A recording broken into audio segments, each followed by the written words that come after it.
오늘 우리는 함께 머물매 영성이라는 제목으로 하나님 말씀을 우리가 함께 읽어가려고 합니다.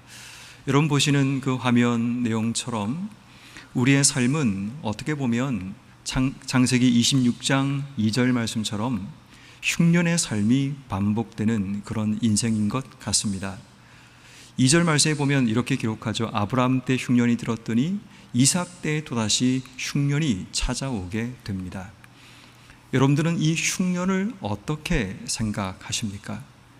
우리 인생에 찾아온 흉년이라는 이 고난과 어려움은 내가 원해서 내 인생 가운데 흉년이 찾아온 게 아닙니다.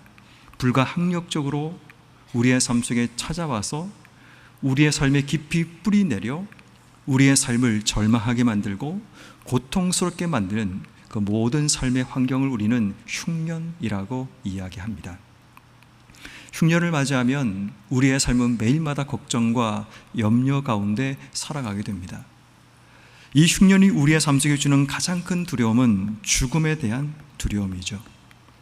이 흉년의 끝자락에 우리 인생에 죽음이 오지는 않을까 하는 염려, 걱정들이 우리의 삶 속에 찾아오게 되죠. 흉년 때문에 많은 사람은 두려움 속에 빠집니다. 그리고 희망을 잃어버리며 인생의 삶을 살아갑니다. 결국 희망이 없다는 말은 결국 우리 인생 가운데 절망이 가득한 그런 삶을 살아가게 됨을 의미합니다.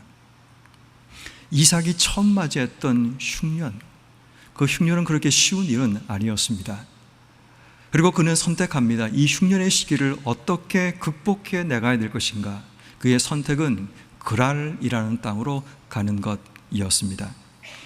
여러분, 우린 흉년을 맞이할 때 흉년은 고통의 시간이 아니라 우리의 삶의 주도권이 누구에게 있는가를 우리가 영적으로 물어야 될 시간입니다. 그런데 많은 사람들이 흉년을 맞이하면 고통만 바라보고 고통만 직면하며 인생의 삶을 살아가다 보니까 이 흉년의 시간에 삶의 주도권을 누구에게 있는가를 확인하는 그 절차가 우리의 삶 속에 살아가게 됩니다. 위기를 맞이하면 우리의 경험을 떠올립니다. 우리의 지식과 사람들이 가는 상식에 따라 인생의 삶을 살아가려고 애를 쓰게 됩니다. 그러다 보니까 하나님을 의지하는 것보다 우리의 삶의 상식과 세상적인 경험이 우리의 삶의 흉년을 풀어가는 지혜라고 믿으며 남들이 가는 것, 남들이 하는 대로 우리의 삶을 살아가려고 할 때가 있다는 거죠. 이삭도 마찬가지였습니다. 이삭이 처음 있는 장소는 부엘라 헤로이라는 장소입니다. 창세기 24장을 보면 이삭이 자신의 아내 리브가를 만났던 장소가 부엘라 헤로이라는 장소인데 이 밑에는 네게브 사막이 있습니다. 결국 이 부엘라 헤로이라는 이 땅이 어쩌면 애굽으로 내려가는 가장 지름길일 수 있습니다. 근데 놀랍게도 부엘라 헤로이에서 이삭이 올랐던 장소가 어딘가를 보니까 그랄이라는 장소입니다. 이 그랄이라는 장소도 경계로 따지면 애굽으로 내려가는 경계에 속한 땅이라고 볼 수가 있습니다. 왜 그러면 그가 바로 애굽 땅으로 내려가지 않고 그가 위로 올라가서 그랄 땅으로 갔던가를 생각해 보면 여기에 몇 가지 이유를 생각할 수 있죠. 그 첫 번째는 우리가 잘 아는 창세기 2장을 보면 아브라함이 그랄 왕 아비멜렉과 언약을 맺는 우호 관계 속에 있다는 사실을 발견하게 됩니다. 아마도 이삭은 아브라함을 통해서 얻었던 지혜를 가지고 그랄 왕 아비멜렉에 가게 되면 호의적인 반응을 베풀어 줄 거라는 기대감을 가지게 됩니다. 뿐만 아니라 이 그랄 땅이라는 이 지역은 굉장히 비옥한 그런 지역이라는 사실을 보게 되죠. 해안 평야지대이고 우리가 이제 다음 시간에 창세기 20장을 계속 읽다 보면 이삭이 그 땅에서 농사를 지었더니 흉년의 기간에 100배의 결실을 거두는 비옥함이 주어지게 되죠. 아마도 이삭의 생각에는 흉년을 맞이했을 때 아버지와의 관계, 우호 관계가 있는 그랄 땅에 가게 되면 도움이 될 것이다. 뿐만 아니라 그랄 땅은 비옥한 땅이기 때문에 그곳에 가면 흉년을 피할 수 있을 거라는 기대감을 가지며 올라갔던 겁니다. 그런데 그의 생각 속에 자리 잡고 있는 한 가지는 만약 그랄 땅에서 흉년을 피할 수 없다면 그는 이곳에서 애굽 땅으로 내려갈 계획을 세우게 됩니다. 왜 그랄 땅인가라는 거죠. 이 그랄 땅이라는 땅은 아브람과 이삭 당시에는 블레셋 소유의 땅이었습니다. 다시 말해 블레셋이 그 땅을 침범했고 그 땅을 지배하던 바로 그 땅이 그랄이라는 땅입니다. 그런데 가나안 정복 전쟁 이후에 여호수아를 통해서 이 그랄 땅은 유다 지파와 시몬 지파에게 분배되는 땅입니다. 다시 말해 그랄 땅은 어떤 땅인가 하면 애굽과 경계를 이루고 있는 마지막 마지노선 같은 땅입니다. 하나님이 약속하신 가나안 땅의 가장 남서쪽에 가장 밑자락에 있는 땅이 그랄 땅이라는 겁니다. 여기만 넘어가면 애굽이라는 곳에 가게 되는데, 이 애굽이라는 것은 장소는 성서적으로 하나님을 의지 않고 세상의 힘을 의지하는 바로 그것을 상징하는 대상이 애굽이라는 땅의 의미입니다. 다시 말해 우리는 흉년의 시기에 어디에 서야 하는가에 대한 기로에 서 있다는 사실을 발견하게 되죠. 결국 흉년의 시기에 우리는 어떤 곳에 서 있는가, 우리가 서 있는 경계선은 어디인가라는 겁니다. 가나안이라는 이 땅에 우리의 삶이 거할 것인가, 아니면 애굽이라는 땅으로 내려갈 것인가. 늘 언제나 우리 인생은 애굽이라는 이 흉년이라는 시기를 맞이하게 되면 우린 고민하고 선택하려고 합니다. 그리고 우리는 한 가지 생각을 가지죠. 흉년의 시기이니까 이 정도는 괜찮아. 흉년의 시기이니까 우리에게 면죄부를 줄 수 있어 라고 생각하며 흉년이기 때문에 굳이 가나안 땅에 있을 이유가 있나? 라는 생각을 가지는 겁니다. 우리가 길을 가다 보면 많은 차선들을 만나게 되는데, 여러분 보시면 황색 차선들이 있습니다. 여기에 점선도 있고 실선도 있습니다. 점선은 넘어갈 수 있는 선을 점선이라고 얘기하죠.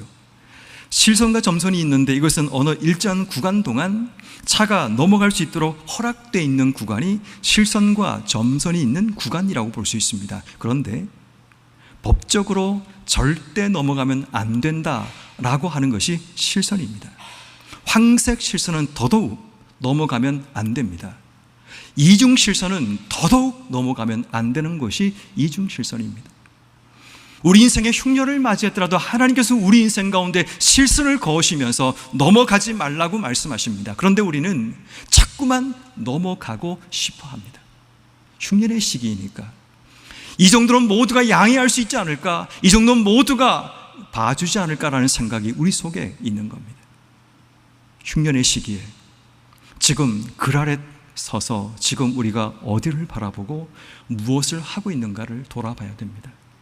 많은 사람이 흉년의 시기에 힘들고 어렵고 죽음이라는 위기 앞에 서 있기 때문에 이 정도는 괜찮을 거라는 생각을 가지고 지금도 흉년의 시기에 경계선에 서서 애굽을 기웃기웃하며 그곳에서 내가 얻을 유익, 그곳에서 내가 얻을 여러 가지 많은 것을 바라보며 인생의 삶을 살고 있지 않는가를 우리는 돌아봐야 합니다.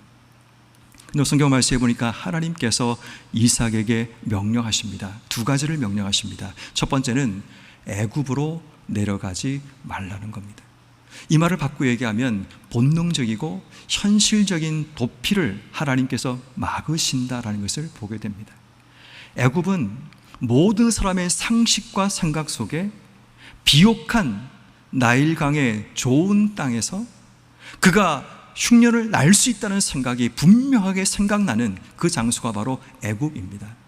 하나님이 없는 땅, 세상의 지혜와 애굽의 바로가 주인 되는 바로 그 땅에 가서 우리의 인생의 흉년의 삶을 기거하면서 피하고자 하는 욕망들이 늘 언제나 우리의 삶 속에 찾아오는 땅, 하나님은 그곳으로 내려가지 말라고 굵은 실선을 그으시고 계신다는 겁니다. 그리고 두 번째 하나님의 명령은 내가 지시하는 땅에 거주하라 라고 말씀합니다. 거주하라. 우리는 오늘 이 하나님이 지시하시는 땅에 거주하라는 이 거주를 통해 우리가 어디에 머물러야 하는가를 생각해 보려고 합니다. 그런데 이 거주한다는 단어는 단순히 장소적으로 체류하지 말라는 의미가 아니라 하나님의 임재와 주권 아래 우리가 그 안에 있어야 된다라는 사실을 우리에게 말씀합니다. 그래서 이 거주하다는 이 단어가 우리가 성막을 의미하는 미시칸이라는 단어와 동일한 의미를 가진 단어입니다. 오늘 성경 말씀에 보면 이 거주하다는 단어가 2번 반복됩니다. 물론 3절도 기록되고 있지만 저는 2절과 6절 말씀만 분석하려고 합니다. 2절 말씀에 하나님께서 거주하라라고 말씀하시는 이 단어는 샤칸이라는 단어입니다. 이 단어가 어떨 때 쓰이는가 하면 하나님이 거하시는 장막을 의미할 때 이 단어가 쓰이고 또 하나님의 임재가 백성 중에 나타날 때 이 단어를 사용합니다. 그러면 어떤 의미가 되는가 하면 하나님이 거주하라라는 이 말은 내가 너희와 함께 하겠다라는 그 말씀의 의미가 됩니다. 네가 그 땅에 거주하면 내가 너를 만나주고 내가 너와 함께하고 내가 너에게 나타나리라는 의미가 샤칸이라는 말 속에 포함되어 있습니다.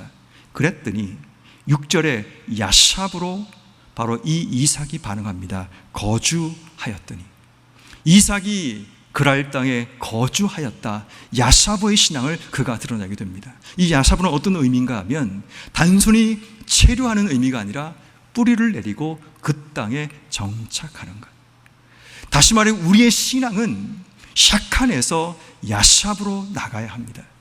하나님께서 우리에게 거주하라 말씀하시면 아멘, 내가 하나님 말씀에 순종하여 거주하겠습니다. 야삽으로 나가는 것. 내 생각과 판단, 내 상식과 세상의 지혜 다 내려놓고 하나님 말씀 앞에 뿌리를 내리고 정착하는 신앙, 이게 바로 야삽으로 하면 오늘 우리에게 회복돼야 될 신앙이 바로 샤칸, 하나님 말씀 앞에 야삽으로 반응하는 이 삶이 우리에게 필요합니다. 여러분, 이 야삽으로란 말의 영적인 의미를 생각하면 이런 의미가 됩니다.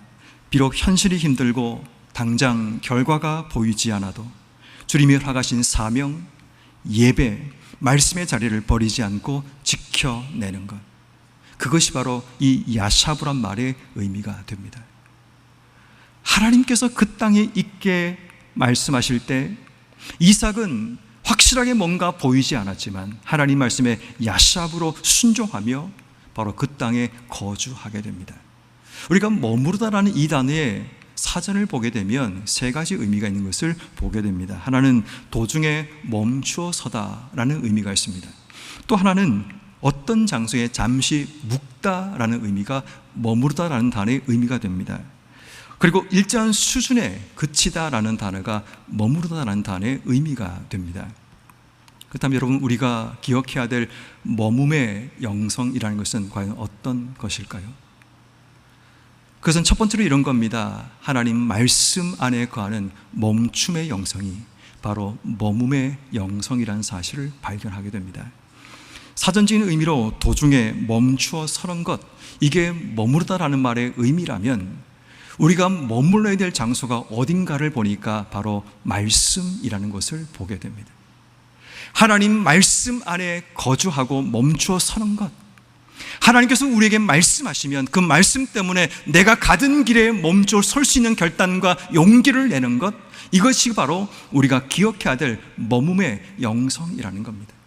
그런데 안타깝게도 많은 사람이 죄의 관성 속에 빠져 살아갑니다. 관성의 법칙이라는 것은 가던 것은 계속 가려고 하고 멈추어 있는 것은 계속 멈추어 있으려고 하는 것이 관성의 법칙입니다. 죄에 익숙한 우리의 삶은 하나님 말씀이 우리에게 멈추라고 말씀하시지만 멈추지 못합니다.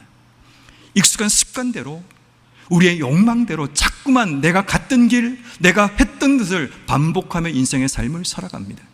죄는 습관이 되고 그 죄가 내 인생에 나도 모르는 사이 내 삶을 지배하고 이끌어가고 통제하는 바로 그 삶이 일어나는 이유가 하나님 말씀이 우리의 삶을 멈추어내지 못하기 때문입니다.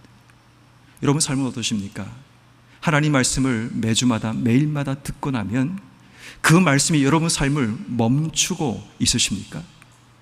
여전히 말씀이 들려지지만 그 말씀과 상관없이 내 삶이 내가 원하던 대로, 내가 해왔던 대로, 내가 가고 싶은 대로 인생의 길을 걸어가고 있는 우리의 모습은 아닌가라는 겁니다.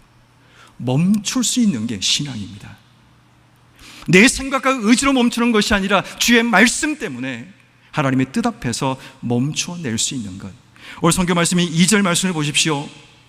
하나님이 이삭에게 말씀하시면서 애굽으로 내려가지 말고 내가 내게 지시한 땅에 거주하라. 하나님 말씀이 주어집니다. 그랬더니 야샤브 6절, 이삭이 그랄 땅에 거주하였더니. 이게 바로 신앙이라는 겁니다. 나는 가고 싶습니다. 나는 가야 합니다. 그럼에도 불구하고 하나님 말씀이 내 귀에 들려지니까 그 말씀 때문에 내 삶이 멈추어 설 수 있는 것. 우린 이것을 다른 말로, 신학적인 용어로 자기 부인이라고 이야기합니다. 자기 부인이라는 말의 의미는 뭔가 하면 모든 사람이 예스 하는데 하나님이 노 하실 때 노 할 수 있는 것. 모든 사람이 안 된다라고 할 때 하나님이 예스 할 때 내 삶이 하나님 말씀 따라 내 삶의 모든 생각과 판단을 꺾어내고 하나님 말씀에 따라 예스 할 수 있는 것. 이게 바로 자기 부인의 신앙입니다. 하나님 말씀 안에 머무는 삶은 그렇게 멈추는 결단이 우리 속에 일어나게 되는 겁니다. 흉년의 삶이 우리 속에 찾아와도 우린 하나님 말씀 때문에 내가 가고 싶은 땅, 내가 넘고 싶은 경계선 앞에 멈추어서는 바로 그 결단이 우리에게 일어나야 하는데 그것이 바로 말씀 안에 거하는 멈춤의 영성입니다. 저는 오늘 이 밤에 여러분 모두에게 멈출 수 있기를 주의 이름으로 축원합니다. 매주마다 하나님 말씀이 들리면 그 말씀이 내 영을 깨우고 내 삶을 이끌어서 내가 가고 싶은 곳에 가는 것이 아니라 내가 원하는 삶을 사는 것이 아니라 주의 말씀 때문에 멈춰 서고 주의 말씀 때문에 돌아설 수 있는 결단, 이것이 우리 안에 일어날 때 우린 신앙 공동체, 진정한 하나님을 중심으로 하는 그 공동체로 세워지게 됩니다. 저는 교회는 하나님 말씀만 제대로 들리면 교회는 절대로 싸울 일이 없습니다. 하나님 말씀만 제대로 들리면 교회가 흔들릴 이유가 없습니다. 하나님 말씀이 기준이 되고 말씀이 원칙이 되고 말씀이 이끌어갈 때 우리 인생에 놀라운 하나님의 역사가 시작되기 때문입니다. 문제는 말씀이 귀에만 들리고 마음으로 들려지지 않습니다. 그러다 보니까 말씀이 내 삶을 멈춰내는 제어력을 상실하게 됩니다. 말씀이 없습니다. 기억나지 않습니다. 위기가 찾아온 베드로처럼 닭 울음소리를 듣고 난 이후에야 주의 말씀이 기억나는 그런 모습이 되고 마는 겁니다. 그러므로 여러분, 하나님 말씀에 민감하기를 기도하셔야 됩니다. 주의 말씀이 들리면 이 말씀이 내 삶을 제어하고 내 삶을 통제하고 멈춰 설 수 있는 결단과 믿음을 내 삶 속에 허락해 주셔서 하나님 말씀 때문에 내가 멈추어 서겠습니다. 이게 바로 머뭄의 영성입니다. 저는 우리 모두가 그 영성을 소유하고 하나님 말씀 앞에 겸손히 서고 두려워하며 설 수 있는 여러분 한 분 한 분 되기를 주의 이름으로 축원합니다. 두 번째로 머뭄의 영성이라는 것은 하나님의 약속 안에 거하는 머뭄의 영성입니다. 우리가 고해야 될 두 번째는 하나님의 약속 안에 거하는 머뭄의 영성입니다. 오늘 성경 말씀인 3절과 4절 말씀에 보면 이삭에게 하나님 말씀이 주어지는데 그 말씀이 어떤 말씀인가 하면 하나님의 약속이 주어집니다. 우리 함께 3절 4절 같이 읽습니다. 이 땅에 거류하면 내가 너와 함께 있어 내게 복을 주고 내가 이 모든 땅을 너와 내 자손에게 주리라. 내가 내 아버지 아브라함에게 맹세한 것을 이루어 내 자손을 하늘의 별과 같이 번성하게 하며 이 모든 땅을 내 자손에게 주리니 내 자손으로 말미암아 천하 만민이 복을 받으리라. 아멘. 하나님의 약속의 근거는 이 땅에 거류하면이라는 조건입니다. 하나님 약속을 믿고 내가 이 땅에 거류할 수 있다면, 내가 이 땅에 머물 수 있다면 내가 너와 함께 하겠다, 내가 너에게 복을 주겠다, 내 자손이 모든 천하 만민의 복의 통로를 만들어 주겠다고 하나님 말씀하십니다. 뿐만 아니라 땅을 주겠다, 자손을 번성하게 하겠다라고 말씀하십니다. 여러분, 우리가 잘 아는 것처럼 아브라함이라는 사람은 75세에, 여러분 요게 뭔지 아십니까? 갈릴리 바다입니다. 요게 사해 바다입니다. 이스라엘 지도입니다. 이렇게 허술해 보여도 제대로 그린 겁니다. 여러분, 이 갈대아 우르라는 지역에서 하란 땅에서 아브라함이 내려오죠. 그가 왔던 장소가 바로 가나안 땅에 들어오게 됩니다. 하나님이 그에게 말씀하십니다. 75세의 나이에 하나님 두 가지 약속을 계속 반복해서 창세기 아브라함 편을 읽으시면 계속 반복되는 약속은 딱 두 가지입니다. 내가 너에게 자녀를 주고 번성하게 하고 민족을 만들어 주겠다고 하나님이 약속하십니다. 두 번째는 땅을 주겠다 말씀합니다. 내가 밟고 있는 그 땅, 내가 너와 내 자손에게 주겠다고 말씀합니다. 여러분, 왜 하나님이 계속 아브라함에게 반복되는 이 얘기를 계속 하는 줄 아십니까? 이게 약속인데 이 약속 붙들고 머무를 수 있는가를 하나님이 확인하시는 내용입니다. 많은 사람이 약속이 주어지면 약속을 잊어버리거나 약속을 마음속에 품지 않습니다. 그러다 보니까 흉년이 찾아오면 늘 근심하고 걱정하고 염려하고 두려워하고 도망치고 쌍지인 방법으로 인생의 삶을 살아갑니다. 저는 정말 진지하게 묻습니다. 여러분 안에는 하나님의 약속이 그려져 있으십니까? 이 약속이 그려져 있으면 우리 인생 가운데 퍼즐 하나가 빠진 것 같은 흉년이 찾아올 때 두려워하지 않습니다. 하나님이 그려진 큰 그림이 내 삶 속에 있는데 두려워할 이유가 없다라는 겁니다. 그런데 창세기를 제대로 읽다 보면 하나님께서 왜 이 약속을 주고 있는가를 생각해 보면 그 중심 가운데 있는 중요한 개념이 뭔지 아십니까? 하나님 나라입니다. 창세기를 하나님 나라라는 관점으로 읽게 되면 놀랍게 하나님 나라의 그림들이 보여지게 됩니다. 방금 말씀드린 사람과 땅이라는 이 개념을 창세기의 시작부터 들이대게 되면 하나님이 아담과 하와를 창조하십니다. 사람. 그리고 하나님이 에덴 동산이라는 땅을 주십니다. 그리고 하나님이 통치하시는 하나님의 주권이 임하는, 여러분 국가의 3대 요소가 뭔지 아시죠? 주권, 국민, 영토. 하나님 나라의 시작점이 어딘가 하면 에덴 동산에서 시작됩니다. 그런데 범죄한 인간이 하나님의 주권과 통치를 거부함을 통해 하나님 나라가 깨어지고 죄의 자리로 나아가게 되죠. 그 이후에 창세기 6장까지 흘러가게 되면 노아 시대에 죄가 관영하게 되고 죄로 가득 찬 세상의 모습을 발견하게 됩니다. 그때 하나님이 노아를 통해 다시 세상을 구원하여 새로운 하나님 나라를 세우기 원하지만 노아와 그의 아들들의 삶을 통해 또다시 깨어지고 맙니다. 그리고 하나님이 새롭게 준비하신 프로젝트가 뭔가 하면 아브라함을 통해 하나님 나라를 세우시겠다는 겁니다. 그게 바로 하나님의 언약입니다. 그 언약이 언제까지 가는가 하면 이스라엘 백성들이 포로에서 돌아오는 그 사건까지 이어지게 됩니다. 그런데 또다시 실패하죠. 하나님께서 이스라엘 백성들을 하나님 나라로 삼으셨지만 그들이 출애굽해서 가나안 땅에 들어온 이후에 또다시 하나님께 범죄함을 통해 하나님의 통치와 다스림, 주권을 거부함을 통해 하나님 나라가 다시 무너지게 됩니다. 그리고 이게 어디로 가는가 하면 신약시대 예수님께로 이어집니다. 예수님께서 오셔서 우리에게 새로운 하나님 나라를 보여주시죠. 하나님 나라가 너희 안에 있다.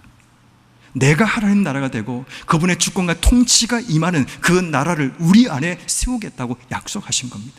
그리고 그 하나님 나라가 우리 가운데 시작되고 있는 겁니다. 이게 약속입니다.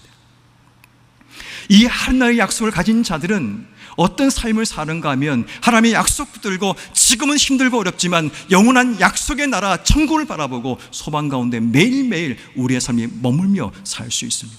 그런데 문제는 우리에게 약속이 없기 때문에 우리의 삶이 머물 수가 없다는 겁니다. 여러분, 이게 정말 가슴을 치며 아파야 될 문제입니다. 하나님 약속이 우리 가운데 선명하게 그려지지 않으니까, 하나님께서 준비하신 하나님 나라가 보여지지 않고 내가 그 나라 가운데 거하지 못하고 머물지 못하는 삶이 되다 보니까 매일마다 흉년 앞에 넘어지고 좌절하고 분노하며 쓰러지는 우리의 모습이 매일마다 반복되는 겁니다. 하나님 약속이 없는 우리의 삶은 매일마다 죽음의 삶을 살아갑니다. 약속을 붙들면 흉년의 시기에 천국을 경험하며 살아갈 수 있습니다.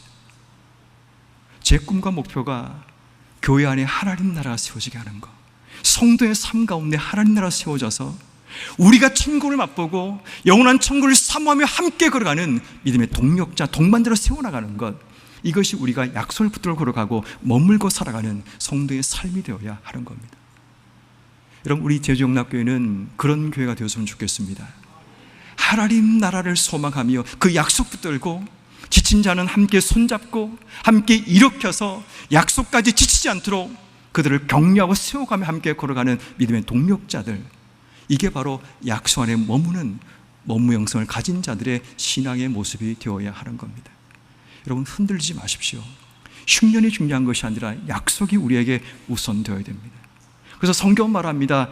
이 땅에 거류하면 내가 약속 줄게 라고 말씀하고, 그 약속 붙드니까 야삽으로 이삭이 그 아래 거주하였더니, 이게 되는 겁니다. 약속이 없으면 절대로 그 땅 속에 거주할 수 없다는 사실을 기억하셔서 몸무영성 두 번째, 하나님 약속 안에 거하시는 몸무영성을 소유하는 여러분 모두가 되기를 주의 이름으로 축원합니다. 마지막 세 번째는 하나님 안에 거하는 순종의 영성이 우리에게 필요합니다. 이제 몸무영성의 세 번째는 뭔가 하면, 우리가 하나님 안에 거하는 이 삶이 시작될 때 우리에게 순종이라는 영성이 시작되는 겁니다. 저는 하나님 안에 거한다는 이 생각을 오늘 오후 시간에 계속 생각해 봤습니다. 이게 어떤 의미일까를 고민하다가 수학의 용어 가운데 부분집합이라는 단어를 생각해 보게 됩니다. 여러분, 부분집합이 뭔가 하면 A가 B라는 것에 부분집합이 되게 되면 이 A 안에 B가 딱 들어가 있는 겁니다. 이게 부분집합입니다. 하나님 안에 거한다는 것은 우리의 생각과 우리의 모든 것이 하나님 안에 부분집합으로 들어가는 겁니다. 그럼 여러분, 우리의 삶은 하나님께 순종할 수 있을까요? 없을까요? 하나님 안에 머물 수 있을까요? 없을까요? 내가 하나님이라는 그 바운더리 속에 들어가 있으니까 당연히 하나님 안에 머무는 삶을 살아가니까 그분의 생각, 그분의 뜻, 그분의 마음을 가지고 이 땅의 삶을 살아가는 머무의 삶이 시작될 수 있다는 겁니다. 근데 문제는 하나님 안에 거하지 못하면 순종하는 것이 어렵고 버겁습니다. 하나님 안에 있으면 이것은 당연한 일이고 우리에게 고민거리가 아닙니다. 생각거리가 아닙니다. 그냥 단순히 순종하면 되는 겁니다. 굉장히 쿨하게 하나님 순종하겠습니다. 왜? 내가 하나님 안에 있으니까 그분의 성품, 그분의 마음, 그분의 생각을 읽어내니까 당연히 순종하며 살아갈 수 있게 되는 거 아니겠습니까? 몸무영성이라는 것은 내가 하나님 안에 들어가는 겁니다. 아니, 내가 하나님과 연결되고 붙어있는 삶, 이게 바로 몸의 영상입니다. 나중에 제가 한번 설명하겠지만 여러분, 예수를 믿는다는 말의 의미가 뭔지 아십니까? 저는 굉장히 명확하게 설명할 수 있습니다. 예수를 믿는 게 뭡니까? 라고 묻는다면 딱 세 단어만 기억하면 됩니다. 첫 번째는 영접과 연합과 연결입니다. 누가 저에게 믿는 게 뭐냐고 묻는다면 영접과 연합과 연결, 이 세 가지가 믿음의 내용입니다 라고 얘기합니다. 요한복음 1장 12절 말씀처럼 영접하는 자 곧 그 이름을 믿는 자에게 하나님의 자녀가 되는 권세를 주신다고 말씀하십니다. 영접이라는 것은 내 인생의 주인을 바꾸고 그분을 내 안에 모셔드리는, 바로 그분이 내 안에 머물게 만드는 바로 시작점이 영접입니다. 영접하게 되면 어떤 일이 벌어지는가? 그분이 내 안에, 내가 그분 안에 가는 연합이 일어나게 됩니다. 연합되면 내 삶이 그분과 연결되어 우리의 말과 생각과 모든 행동에 그분의 생각이 드러나고 그분의 마음이 드러나게 되는 것, 이게 바로 연결된 신앙입니다. 이게 바로 하나님 안에 거하는 삶의 모습이라는 겁니다. 당연히 우리의 삶은 그 안에 거하기 때문에 순종하며 살아가는 삶을 살지 않겠습니까? 본래 제가 수요 저녁 예배는 설교 15분 하려고 마음먹었거든요. 오전 예배는 시간이 많아서 좀 길게 하고 오후에는 한 15분만 해야지 생각했는데 오전에 조금 인원이 적다가 오후에 좀 인원이 많아지니까 제가 흥분해서 설교를 좀 길게 하고 있습니다. 이게 좀 욕먹겠는데, 어쨌든 중요한 것은 여러분, 말씀 좀 정리하면 이런 겁니다. 우리가 지금 몸무영성이 이런 겁니다. 말씀 안에, 약속 안에, 하나님 안에 우리가 어디에 머물러야 되는가? 하나님 말씀 안에, 그리고 하나님의 약속 안에, 하나님 안에 거하는 게 몸무영성의 핵심입니다. 그 안에서 우리가 뭘 해야 되는가? 어떻게 해야 되는가? 멈출 수 있어야 됩니다. 그 안에서 머물 수 있어야 됩니다. 뿌리낼 수 있어야 됩니다. 그리고 그 안에서 순종할 수 있어야 됩니다. 이게 바로 머뭄의 영성입니다. 여러분, 지금 우리가 어디 있는 걸 확인하십시오. 하나님 말씀 안에 있는지, 약속 안에 있는지, 하나님 안에 내가 부음처럼 들어가 있는지, 그리고 내가 그 하나님 말씀과 약속 때문에 멈출 수 있는지, 머물고 뿌리낼 수 있는지, 순종하고 있는지 돌아봐야 됩니다. 이게 일어나지 않으면 예수를 믿고 있다, 순종하고 있다 말하기가 참 어렵다라는 겁니다. 내가 하나님 안에 있으면 그분의 마음을 알고 그분의 생각을 알다 보면 우린 자연스럽게 그분의 생각대로 가려고 애쓰며 살아갑니다. 비록 흉년이 우리 앞에 있다고 할지라도 말입니다. 말씀의 결론입니다. 흉년을 우리는 맞이합니다. 저는 여러분의 세 가지 S에 대한 단어로 말씀을 정리하고자 합니다. 여러분, 흉년을 맞이할 때 내가 어디에 서 있는가를 확인하십시오. 스탠드입니다. 흉년을 맞이할 때 어디에 머물 것인가를 결단하십시오. 스테이입니다. 흉년의 시기를 맞이할 때 내가 멈출 수 있기를 기도해야 됩니다. 스탑입니다. 이 세 가지 S를 기억하고 인생의 흉년이 올 때마다 하나님, 내가 하나님께서 원하시는 말씀과 주의 약속 안에 서겠습니다. 하나님께서 말씀하신 경계선을 넘지 않고 주님 멈추라신 그 장소에 내가 서겠습니다. 스테이 하겠습니다. 그리고 하나님 말씀 때문에 내가 멈추어 서겠습니다. 이것이 우리의 신앙 고백이 되고 우리의 삶이 되어 흉년을 넘어서 하나님이 준비하신 약속과 은혜 속에 나가시는 여러분 한 분 한 분 되기를 주의 이름으로 축원합니다.